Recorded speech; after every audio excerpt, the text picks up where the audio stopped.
Hello everyone, good evening. Welcome back to Legal Cluster and also welcome to the Daily 10 MCQs challenge at 7 p.m. Aji hoise Wednesday aro aji amar hatot ase Indian Penal Code naiba CRPC BNSS notun ekkon duikhonei moi okonman questions aji try korim. Aji ami CRPC uthai loisu naiba BNSS. Ahok keteman question try koru. First question to amar ase, how many sections are there in the BNSS 2023? Yat notun ekkhonor kotha khudise CRPC r jikhon notun ek BNSS ahise tat kiman keta sections ase khudise. Gotike tat 531 sections ase. Monot rakhibo tat 531 sections ase. Ji hokole mur video sai notes bonai goise he hokole kintu nijor ekhon particular copy lobo amar jene koi এখিনি papers আমি cover কৰিছো এখিনি পেপাৰসৰ কাৰণে আপোনালোকে বহি লব আৰু হেখনত note down কৰি যাব পাৰ্টিকুলাৰ কপি পাৰ্টিকুলাৰ হে লৰ পেপাৰখনৰ নেক্সট আমি কোয়েশ্চন টু ট্ৰাই কৰো কোয়েশ্চন টু আছে what new procedure is mandated for the FIR registration under BNSS নতুন একখনৰ কথা কৈছে যত FIR registrationৰ এটা সেকশন আছে হে সেকশনটোত এনেকুৱা কি নতুন procedure লগাইছে বা নতুন procedure দিছে যেটো procedure mandatory হয় মানে must be কৰিবই লাগিব বা দিবই লাগিব তেনেকুৱা কোনটো আছে ইয়াত চাৰিটা অপচন আছে অপচন গিটাৰ সোৱাৰ আগত আমি মেইন কথাটোৱে হৈছে FIR আগতে CRPC সেকশন বেলেগ আৰু এতিয়া BNS ত সেকশন বেলেগ হৈ গল BNSS ত সেকশন বেলেগ হৈ গল গটিকে FIR ৰ ওপৰত আমি প্ৰথম জানি লওঁ আৰু FIR ৰ ওপৰত যকল এটো কোৱেশ্চন আহিব হেতু নহয় আৰু বেলেগ কোৱেশ্চন আহিব পাৰে হেকেটাও মই এতিয়া আপোনালোকক পইণ্ট ওয়াইজ কৈ দিম নেক্সট আমি এটোৰ কাৰণে অকনমান explanation এটা চাব লাগিব সো FIR ৰ বাবে মই আপোনালোকক এটা explanation দিছো আপোনালোকে অকনমান লিখিও ৰাখিব এটো ইম্পৰ্টেন্ট হয় FIR যেটো বস্তু এই বস্তুটো আগতে CRPC ত আমাক কভাৰ কৰিছিল 154 সেকশনত আৰু এতিয়া BNSS ত কভাৰ কৰিছে 173 সেকশনত প্ৰথম প্ৰশ্নটো আপোনালোকৰ এটো ইম্পৰ্টেন্ট প্ৰথম পইণ্ট যেটো আপোনালোকৰ প্ৰিলিমছৰ বাবে ইম্পৰ্টেন্ট হেতু হৈছে যে FIR register কৰাৰ BNSS ত কোনটো সেকশনত দিয়া আছে হেতু হৈছে সেকশন 173 ঠিক আছে ডাইৰেক্টলি সেকশন খুদিব পাৰে দ্বিতীয় পইণ্ট যেটো প্ৰিলিমছ পইণ্ট অফ ভিউ পৰা ইম্পৰ্টেন্ট হেতু হৈছে যে সেকশন 173 যেটো হয় তাত যেটো অফেন্সৰ কথা কৈছে হেতু কেনে ধৰণৰ অফেন্সৰ ইনফৰমেশনৰ কথা কৈছে কগনিজেবল নে নন কগনিজেবল নে বোথ নে নান অফ দা এবভ তো হেতু হৈছে কগনিজেবল কেসেছৰ কথা কৈছে cognizable cases or information or কথা কৈছে গটিকে পইণ্ট নম্বৰ 2 যেটো আপোনালোকে প্ৰিলিমছৰ বাবে মনত ৰাখিব হেতু হৈছে cognizable of cases or কথা কৈছে information in cognizable cases ঠিক আছে এতিয়া আমি গুটে সেকশনটো অকনমান ৰিড আউট কৰো আৰু ইয়াত নতুন পইণ্ট আৰু কি আহিব প্ৰিলিমছত হেখিনিও আমি নোট ডাউন কৰিম সো ইয়াত লিখা আছে every information relating to the commission of a cognizable offense irrespective of the area where the offense is committed may be given orally or electronic communication so yat 3 number point jitu prelims point of view para important hoy hetu hoise ei kothakhini orally or by electronic communication etia apunalok proshnotu hudibo under section 173 যেটো information দিয়া হবো সেই information to অৰেলি দিব না electronic communication দিব নে both নে none of the above so it is দুইটাই ইদাৰ অৰেলি অৰ ইলেক্ট্ৰনিক কমিউনিকেশন যিকোনো এটা থ্ৰদি দিব পাৰে এই শব্দটো অৰটো মনত ৰাখিব ঠিক আছে কেতিয়াবা আপোনালোকক অপচনত দিব Option 1 দিব orally, option 2 দিব electronic communication, option 3 দিব both orally and electronic communication, 4 দিব either orally or electronic communication. So, or শব্দটো মনত ৰাখক হয়তো orally দিব লাগিব আৰু নহৰে electronic communication. এই either orally or electronic communication বুজিলে এই বস্তুটো either orally নহবা electronic communication so answer to either হবো বুজিছে এতিয়া কথাটো এতিয়া হৈ গল আমি যে কলো orally আৰু electronic communication ইয়াৰ ওপৰত অকনমান পঢ়ুৱা হক so orally মানে কি orally means যিখিনি কথা ক'ব লগা আছিলে হেখিনি মুখেৰে কৈ দিব হেতু নহয় যিখিনি কথা ক'ব লগা আছিল হেখিনি ৰাইটিংলে ৰিডিউস কৰিব লিখিত ভাবে দিব ইয়াত অৰেলিৰ মিনিং এটু নহয় যে মুখেৰে কথাখিনি গৈ থানাত ক'বগে এই কথাখিনি মুখেৰে যিখিনি কথা ক'ব লগা আছিলে হেখিনি ৰিডিউস টু ৰাইটিংত দিব লাগিব লিখিত ভাবে দিব লাগিব আৰু সেই লিখনিখন হয়তো সেই মানুহজনে নিজেও লিখিব পাৰে আৰু নাইবা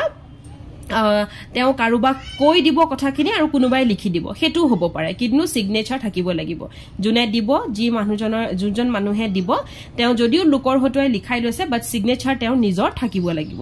ইয়াত হেতুৱে পইণ্ট ইয়াত কৈছে ঠিক আছে দ্বিতীয়তে আমাৰ আহি গল যে ঠিক আছে ইয়াত আৰু এটা পইণ্ট নম্বৰ 4 যেটো প্ৰিলিমছৰ কাৰণে ইম্পৰ্টেন্ট হেতু হৈছে অৰেলি what is orally means spoken out ne reduced to writing so it is reduced to writing লিখিত ভাবে দিয়াটো দিবই লাগিব orally মানে আমাৰ মুখেৰে কোৱাটো কিন্তু নহয় গটিকে both নিলিখিব only reduced to writing ঠিক আছে নেক্সট আহি গল আমাৰ পইণ্ট নম্বৰ 5 যেটো ইলেক্ট্ৰনিক কমিউনিকেশন হয় হেতু প্ৰিলিমছৰ বাবে কোৱেশ্চন আহিব পাৰে এটু যে ইলেক্ট্ৰনিক কমিউনিকেশন থ্ৰু দি যদি কোনোবাই হেখিনি কথা কৈছে তেতিয়া হলে within 3 days দিব লাগিব ঠিক আছে within 3 days দিব লাগিব আৰু এটুৰ ওপৰতে মই আপোনালোকক এই মাত্ৰ এটা কোৱেশ্চন মই দিছিলো ইভেন সিগনেচাৰৰ কথাও আহে এটু জনেকে সাইন কৰিব লাগিব এটু same being signed within 3 days ঠিক আছে within 3 days সাইন কৰিব লাগিব তাৰমানে ওকে সো ইয়াত এফআইআৰ ওপৰত আন্ডাৰ সেকশন 173 পাঁচটা কোৱেশ্চন আহিব পাৰে নম্বৰ 1 এটু মই কলো নম্বৰ 2 মই এটু কলো নম্বৰ 3 মই এটু কলো নম্বৰ 4 মই এটু কলো আৰু নম্বৰ 5 মই এটু কলো এই পাঁচটা কোৱেশ্চনৰ পাঁচটা পইণ্টতে আপোনালোকৰ হয়তো প্ৰিলিমছত কোৱেশ্চন আহিব পাৰে এতিয়া আমি কোৱেশ্চনটো ট্ৰাই কৰো ঠিক আছে এই গুটেটো আমি বুজি এতিয়া আমি কোৱেশ্চন ট্ৰাই কৰিম সো কোৱেশ্চনটোত কি খুদিছে কোনটো নিউ প্ৰসিডিউৰ আহিছে অনলি ম্যানুৱেল এফআইআৰ এলাউড এটুটো কমপ্লিটলি ৰং আমি ম্যানুৱেল প্লাস ইলেক্ট্ৰনিক দুইটাই দিব পাৰো FIR must be registered electronically within 3 days যত পাৰ্সনে সিগনেচাৰ কৰিব উইদিন 3 ডেজ এটু কাৰেক্ট তাৰপিছতে 24 আৱাৰ্স বুলি দিছে এটু ৰং আৰু কোনো প্ৰভিজন দিয়া নাই বুলি কৈছে ইলেক্ট্ৰনিকৰ কাৰণে এটু ৰং আগতে আমাৰ যদিও প্ৰভিজন নাছিলে এতিয়া কিন্তু এনেকুৱা হল গটিকে এতিয়া প্ৰভিজন এটু ধুনিয়াকে নতুনকৈ হুমাই দিলে ঠিক আছে এতিয়া আনসাৰটো হ'ব কোনটো আনসাৰ নম্বৰ বি নেক্সট কোৱেশ্চনটো আমি ট্ৰাই কৰো Consider the following and choose the incorrect kuntu bhul hetu he bisaribole koise aru question khini investigationor karone ase so investigation is conducted by a police officer investigation okol police officer okol boli kwa nai investigation is conducted by a police officer investigation koribo pare yes correct pare so etu incorrect nohoy etu correct Magistrate cannot interfere in the investigation at magistrate interfere koribo noare aru etu correct hoy koribo noare acha eta kotha nohoy investigation or uporot pohisu thike but investigation or uporot ami okonman janibo lagibo jodi etu dhorok only police officer thakil hoy tetia hole kintu hetu wrong hol hoy এতিয়া হেতু কাৰণে মই আপোনালোকক ইনভেষ্টিগেশনটো ভালকৈ বুজাই দিও আৰু লগতে আমি সেকশন 2 কভাৰ কৰিম ঠিক আছে আৰু ইনভেষ্টিগেশনত কি প্ৰশ্ন আহিব পাৰে হেতু ডিসকাস কৰিম আচ্ছা ঠিক আছে নেক্সট আমি এক্সপ্লেনেশন লে যাও ইয়াত কি কৈ থোৱা আছে সক ইনভেষ্টিগেশন কভাৰ কৰিছে সেকশন 2H ত গটিকে প্ৰথম প্ৰশ্ন যেটো ইনভেষ্টিগেশনত আহিব পাৰে হেতু হৈছে কোনটো সেকশন ঠিক আছে এতিয়া ইনভেষ্টিগেশন এটা জুডিশিয়াল প্ৰসিডিং হয় আমি সৰি জুডিশিয়াল প্ৰসিডিং নহয় কিয় নহয় কাৰণ ইনভেষ্টিগেশন অকল জুডিশিয়াৰিৰ পৰা নহয় ইনভেষ্টিগেশন পুলিশেও কৰিব পাৰে ইনভেষ্টিগেশন অকল যে ম্যাজিস্ট্ৰেটে যে এপইন্ট কৰা মানুহজনে কৰিব হেতু কথা নহয় ইনভেষ্টিগেশন পুলিশেও কৰিব পাৰে সো আমি যদি চাও সেকশন 2I অফ CRPC তেতিয়া হলে আমি ইয়াত গম পাম যে ইনভেষ্টিগেশন নৰ ক্ষেত্ৰত অকল হি যে জুডিশিয়াল প্ৰসিডিং নহয় an investigation may not be a judicial proceeding investigation ta judicial proceeding নহবো পাৰে আমি যদি section 2I to চাও ঠিক আছে investigation is conducted by a police officer or a person appointed by the magistrate okay magistrate appoint কৰা এজন মানুহ আৰু police officer এই দুটা মানুহে investigation কৰিব পাৰে কন্ডাক্ট কৰিব পাৰে এতিয়া আমি কথা পাতিম যদি আপোনালোকক কেতিয়াবা কোৱেশ্চনত দিয়ে investigation is conducted by number 1 only police officer number 2 only magistrate Number 3, both police officer and magistrate. Number 4, police officer or a person appointed by magistrate. Tetia answer to hobo police officer or a person appointed by magistrate. Etu point number 2 jitu apunalake prelims or karone monot rakhibo lage karon yat likha ase other than magistrate. Magistrate kintu nuare সেই কারণে মই কলো যে ম্যাজিস্ট্রেটে interfere করিব নোৱাৰে other than magistrate শব্দটো আপোনালোকে অকনমান মনত ৰাখিব লাগিব এতিয়া বুজি পালে নে গতিকে আমি যদি চাও investigation is conducted by a police officer হয় পুলিশ অফিসারে কৰিব পাৰে এটো correct magistrate cannot interfere in investigation ম্যাজিস্ট্ৰেটে ইনভেস্টিগেশন কি কৈছে কৰিব নোৱাৰে ইন্টাৰফেয়াৰ কৰিব নোৱাৰে কাৰেক্ট ম্যাজিস্ট্ৰেটে নোৱাৰে কাৰণ other than বুলি লিখা আছিল Investigation is a judicial proceeding or investigation is not a judicial proceeding. So, আমি যদি section 2I to sound. ঠিক আছে যেটো মই আপোনালোকক এই মাত্ৰ ইয়াত কৈ গলো 2I কথা কৈছো ন section 2I সালে আমি কি পাম investigation may not be a judicial proceeding. গতিকে it is not a judicial proceeding. এটো correct. এটা incorrect কোনটো wrong কোনটো এটো ঠিক আছে গতিকে আনসারটো হ'ব এটো যেহেতু ইনকাৰেক্টৰ কথা কৈছিলে সো ইনকারেক্ট হল নাম্বার সি এতিয়া বুজি পালে নে ক্লিয়ার হল নে আপোনালোকে যদি মোৰ ভিডিও চাইছে আৰু যদি বস্তুখিনি ক্লিয়াৰ হৈছে প্লিজ আপোনালোকে কমেন্ট এটা এৰি দিব যে আপোনালোকে ক্লিয়াৰলি বুজি পাইছে কাৰণ মই ভিডিও আপোনালোকক চিনি নাপাও কিন্তু আপোনালোকৰ বাবে ভিডিও বনাইছো যেহেতু ক্লিয়াৰ হোৱাটো বহুত ইম্পৰ্টেন্ট হয় যদি ক্লিয়ার হৈছে প্লিজ কব যে আপোনালোকে বুজি পাইছে মই জনাটো মই বিচাৰো যে মোৰ সাবস্ক্ৰাইবাৰ যিসকল আছে বা যিসকলে ভিডিওটো চাইছে যাতে মই গম পাও আপোনালোকে মই বুজুৱা দি বুজি পাইছে বা যদি কিবা এটা আপোনালোকে বুজি পোৱা নাই আপোনালোকে কিন্তু কমেন্ট বক্সত কমেন্ট কৰিব পাৰিব নেক্সট আমি কোৱেশ্চনটো চাও In respect of investigation as provided under section 2H of the CRPC, which of the following is correct? Amak khudise je investigationer khetrot kuntu correct hoy. Investigation can be conducted by any person so authorized by a magistrate. Ei matro koi golune je magistrate jak kobo authorize koribo he manhujone investigation koribo paribo gotike etu correct hoy. He buli ako ekhinte correct di eri nahu baki hiniu sam investigation can be conducted by a magistrate himself magistrate koribo paribo etia ami yat ki palu other than magistrate ta mane magistrate koribo nuare gotike etu palu ami wrong investigation can be conducted by PO means police officer so police officer e koribo pare A আৰু C দুইটাই শুদ্ধ গটিকে আনসারটো কি হ'ব both A and C এতিয়া চাওক আপোনালোকক যে মই এখিনি বুজাই দিলো এই পইণ্ট কেটা বুজোৱাৰ কাৰণে আপোনালোকে এই কোৱেশ্চনটো নিজে কৰিব পাৰিব গটিকে মেইন কথা হৈছে প্ৰিলিমছত যে আমি জানিব লাগিব সেই পাৰ্টিকুলাৰ পইণ্টটোৰ ভালকে আমাৰ নলেজ থাকিব লাগিব সেই টপিকটোৰ ওপৰত নলেজ থাকিলে আমি যিকোনো কোৱেশ্চন ট্ৰাই কৰিব পাৰিম নেক্সট কোৱেশ্চনটো আমি ট্ৰাই কৰো point out the incorrect response under the CRPC thoka incorrect response to kotha koise aru yat question to enquiry kotha koise enquiry is conducted by court enquiry is conducted after framing of the charge enquiry is conducted prior to framing of the charge enquiry is conducted by a magistrate gotike incorrect kotha koise etia ami janeke investigation or kotha konte investigation to ami buji lolu same enquiry ami bhalke janibo lagibo explanation ta disu prothom question apnalakor cover hobo enquiry code dia ase so point number 1 to G etu apnalake monot rakhibo lagibo point number 2 apnalake mon rakhibo lagibo enquiry does not contain trial thik ase point number 2 for prelims important etu hoy je enquiry trial nopore okay point number 3 apnalake monot rakhibo lagibo je enquiry ketia take place kore ketia hoy prior to the framing of the charge frame korar agot thik ase charge frame korar agot aru apunaloke 4 number point jitu apunaloke monot rakhibo lagibo hetu hoise je criminal case etar jodi ami saw tetia hale enquiry to amar second stage ot pore ei 4 ta pointer uporote prelims ot question ahibo tar uporot question nahe for this topic enquiry thik ase etia yat jodi ami saw enquiry is conducted by a court eto correct court e enquiry kore enquiry is conducted after framing of the charge yat ki paisilo ami je prior means before agotia koi hoine gotike a after to hoise wrong ঠিক আছে এটুটো prior দিয়া আছে এটু correct আৰু inquiry is conducted by a magistrate এটু correct চাও inquiry এটা যেটো হয় হেতু magistrate কৰিব through the court so inquiry is conducted by the court by inquiry is conducted by the magistrate একেটাই কথা okay so answer to incorrect যেহেতু খুদিছে আমাক incorrector ক্ষেত্ৰত আমি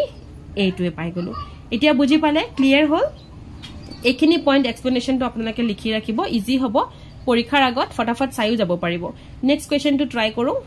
if a judge dies after writing his judgment but before delivering it যদি এজন জাজ ঢুকাই যায় জাজমেন্টটো লিখাৰ পিছত কিন্তু জাজমেন্টটো দিয়াৰ আগত তেতিয়া হলে কি হ'ব তেতিয়া হলে মনত ৰাখিব এনেকুৱা ক্ষেত্ৰত হেতু জাজমেন্ট হিচাপে নলব হেতু এটা জাজ জনৰ অপিনিয়ন আছিল বুলিহে লব গটিকে it will be considered merely as an opinion okay point number C2 হ'ব answer এটু বস্তু ইন্টারভিউ পয়েন্ট অফ ভিউৰ পৰা বহুত বেছি ইম্পৰ্টেন্ট হয় দে নেক্সট কোৱেশ্চন তো আমি চাও আৰু এটা কথা মই কৈ থওঁ লিগেল ক্লাষ্টাৰৰ ওজিপি বা প্ৰিলিমছ ক্ৰ্যাশ কোৰ্সৰ যদি কোনোবা ষ্টুডেন্টে এইটো ভিডিও চাই আছে নেক্সট আপোনালোকৰ যেটো ইন্টাৰভিউ সেশন হ'ব সেই ইন্টাৰভিউ সেশনত এই কোৱেশ্চনটো মই আপোনালোকক সুধিম আৰু ইয়াত সিআৰপিসিত কি কোড দিয়া আছে সেই গুটেখিনি সুধিম গটিকে এই পইণ্টৰ ওপৰত অকনমান নলেজ আপোনালোকে লৈ ৰাখিব নেক্সট কোৱেশ্চন টু ট্ৰাই কৰো Which of the following section of the CRPC 1973 deals with provisions regarding treatment of victims of sexual crimes? Yat hudise je kuntu section e treatment of victim of sexual crimes or karone amar deal kore. So hetu hoise section 357C. However 357C ki dia ase sao. So 357C amar ki dia ase treatment of victim. কোনখিনি victim যিখিনি sexual ক্ৰাইমসৰ কারণে victim হৈছে ঠিক আছে so it is 357C A treatment of victim এই শব্দটো আপোনালোকে মনত ৰাখক বাকি সেকশনটো ইমান মানে ভিতৰকে পঢ়িব নালাগে কিন্তু ট্ৰিটমেন্ট অফ ভিকটিম কোড দিয়া আছে এটো সুধিব পাৰে গটিকে এটো মনত ৰাখিব নেক্সট কোৱেশ্চন টু ট্ৰাই কৰো X is accused of disobeying a direction of law with an intent to save Y from punishment as per section 213 CRPC so 213 tamar ki dia ase first sabo lagibo then ami answer to koribo parim but this question is very easy etu question iman easily question nu hudibo holeu section 213 amak sok section 213 hone when manner of committing offense must be stated when the nature of the case is such that the particulars mentioned in section 211 and 212 do not give accused sufficient notice of the matter with which he is charged the charge shall also contain such particular of the manner in which the alleged offense was committed as will be sufficient for that purpose gotike yat question to ki khudise যে যদি এজন accused okay X is accused of disobeying a direction of law এটা লয়ে direction দিয়াৰ পিছতো কি হৈছিল হেতু disobey কৰাৰ কাৰণে X accused হল কি আৰু হেতু Y যেটো পানিশমেন্ট পাইছিলে হে পানিশমেন্টটো সেভ কৰাৰ কাৰণে হল তেনে ক্ষেত্ৰত সেকশন 213 আমাক দুটা বস্তু দিয়ে প্ৰথমটো হৈছে যে সেই যেটো চাৰ্জ লাগি আছিল okay it should be set of the law infringed ঠিক আছে গটিকে এটু পয়েন্টত শুদ্ধ আর দ্বিতীয়টো হৈছে যে যেটো চার্জ আছিল হেতু আকো ডিসঅবিডিয়েন্স চার্জ হ'ব লাগিব যেহেতু মই এটো আপোনাক কৈছোৱে তেও ডিসঅবিডিয়েন্ট কৰিব লাগিব সেই ক্ষেত্ৰত yes সেই ক্ষেত্ৰত আপোনালোকৰ দুইটাই আনসাৰ শুদ্ধ হ'ব গটিকে both A and B ঠিক আছে আৰু নেক্সট কোৱেশ্চনটো আমি ট্ৰাই কৰো X is charged under section 242 of IPC. So 242 ki asile apunalokor monot ase ne 242 of IPC asile possession of counterfeit coin by person who knew it to be counterfeit when he become possessed thereof. Hoine asile eto so ami simply sound possession of counterfeit coin hoine so 242 jodi eজন মানুহ charge hoy having been in the possession of counterfeit coin to koi dise having known at the time when he became possessed thereof that such coin was counterfeit the word fraudulently became omitted in the charge hoytu jodi ejon manuhe section 242 under এটা বস্তু কাউন্টারফেইট coin এটা তেও process কৰিছে আৰু process কৰাৰ সময়ত কি লিখিছে ইয়াত when he became possessed thereof that such coin was counterfeit সেই সময়ত তেওঁ গম পালে যে এটো counterfeit coin হয় তেতিয়া এই word যেটো হয় fraudulently সেই fraudulently to সেই charger পৰা উঠি যাব হয়নে so applying section 215 CRPC যদি তেনে ক্ষেত্ৰত আমি এপ্লাই কৰো in case of section 242 IPC তেতিয়া হলে কি হ'ব পাৰে তেতিয়া হলে কি হ'ব পাৰে এটো হৈছে আপোনালোকৰ এক্সপ্লেনেশন section 215 আমি চাব লাগিব কি আছে section 215 ত আমাৰ আছে যে the effect of errors or omission in a charge যে আমি charge এটা omit কৰিব পাৰো আমি উঠাই দিব পাৰো the section states that an error or omission in the charge is not material unless it misled the accused or resulted in a failure of justice for example if someone is charged with cheating jodi ejon manhu cheating ot charge hoise but the manner of the cheating is not specified in the charge kintu kenedore teon logot cheating hol he manner to likha nai okay tehedu specify kori thwa nai the court may infer that the omission was material tene khetrot court e kobo pare je etu ami omit koribo paru okay etu ami uthai dibo paru kintu jodi ejon manu murder of a wrong person or khetrot jodi he manujon charge hoy tetia kintu court e hetu immaterial buli koi dibo pare thik ase gotike ene khetrot ami jodi a question to try koru tetia hale yat answer to etu hobo je unless it appears that x was in fact misled by this omission the error shall not be regarded as a material hoine হেতু আমি material হিচাপে লব তেতিয়া লাগে নোৱাৰো যেতিয়া লাগে এই মানুহজনে এই যিজন মানুহ হয় তেও in fact misled by the omission যেতিয়া লাগে তেও এপিয়াৰ হয় মিসলিড বাই দা অমিশন বুলি তেও প্ৰুফ নকৰে এতিয়া কথাটো বুজি পালে নেক্সট আমি কোৱেশ্চনটো ট্ৰাই কৰো অৰ্ডাৰ টু পে কষ্ট মনত ৰাখিব এই শব্দটো কষ্ট সো নন কগনিজেবল কেসেছৰ ক্ষেত্ৰত কষ্ট যে পে কৰিব লাগিব সেই বস্তুটো আমাৰ সেকশন 359 ত আছে বাস ইমানটোৱে মনত ৰাখিব নন কগনিজেবল অফেন্সৰ ক্ষেত্ৰত কষ্ট পে কৰিব লাগিব সেকশন 359 ত লিখা আছে উল্টাকে কেতিয়াবা কোৱেশ্চন আহিব যে আমি সেকশন 359 ত কষ্ট পে কৰা কথা কৈছে কিন্তু কেনে ধৰণৰ offence number A cognisable number B non cognisable number C both number D none of the above so it is non cognizable offense ঠিক আছে আজিলে ইমানে একেটা কোৱেশ্চন ট্ৰাই কৰিলো আপোনালোকে ঘৰত ট্ৰাই কৰিব যদি বুজি পায় তেতিয়া হলে বা যদি মই পঢ়োৱাৰ দৰে আপোনালোকে ইজি পাইছে তেতিয়া হলে প্লিজ কমেন্ট কৰিবলৈ নেৰিব থ্যাংক ইউ ফৰ ওয়াচিং